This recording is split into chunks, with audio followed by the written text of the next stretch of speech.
Je crois que c'est une bonne nouvelle, à mesure où les collectivités locales ont besoin de financement de leurs emprunts. Aujourd'hui, on sent que ça coince un peu. Donc tout apport nouveau du groupe BPCE en particulier en termes de financement de nos emprunts va dans la bonne direction.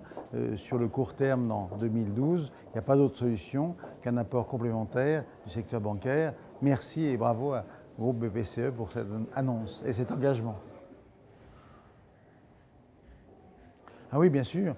Au niveau de l'Association des maires de France, nous avons des retours de communes, de toute taille d'ailleurs, qui ont des difficultés pour se financer, pas forcément totalement, mais de façon partielle. On propose des prêts qui ne couvrent qu'une partie des besoins de financement inscrits dans le cadre du budget primitif de l'année 2012. Donc c'est vrai que c'est un vrai souci pour les collectivités de se financer. Les gouvernements ont apporté des fonds d'épargne de la Caisse des dépôts et consignations en 2011 et en 2012, 5 milliards, mais ça ne suffit pas. Il faut effectivement qu'il y ait une vraie réponse, une réponse complémentaire, diversifiée, donc de différents acteurs, pour que le financement de nos emprunts soit une réalité. La grosse masse des frais de fonctionnement des collectivités, c'est les salaires, c'est grosso modo 50% de l'ensemble des frais de fonctionnement, avec une élasticité très faible, puisque un employé municipal, un agent statutaire, il est là pour des années et des années. Donc il n'y a pas de possibilité de grande diminution à court terme de la masse salariale. Donc c'est vrai que cette part importante des salaires nous contraint en termes de fonctionnement. Donc face à ça, il y a d'autres réponses à trouver. J'ai évoqué ce matin la mutualisation des services entre communes et interco, qui est à mon sens une bonne réponse, et en termes de mobilisation optimale des agents et en termes d'efficacité de la réponse aux attentes de la population.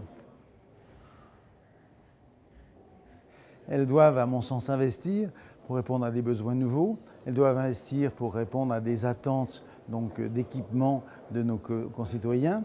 Par contre, c'est vrai qu'elles ne peuvent pas aller au-delà de leurs emprunts si elles en trouvent, pour ne pas obérer les générations à venir. Les générations à venir, c'est elles qui vont payer les emprunts. Donc il faut rester raisonnable toujours, en toute matière, et en termes d'emprunt aussi. L'avenir des communes françaises, je crois qu'on en est conscient. Elles constituent un maillage essentiel de notre territoire. Elles sont incontournables. Elles sont dotées d'une clause de compétence générale. Elles sont compétentes en tout domaine, du scolaire au sportif, en passant par le culturel, l'économique et le social. Première chose. Deuxième chose, elles assurent la cohésion sociale.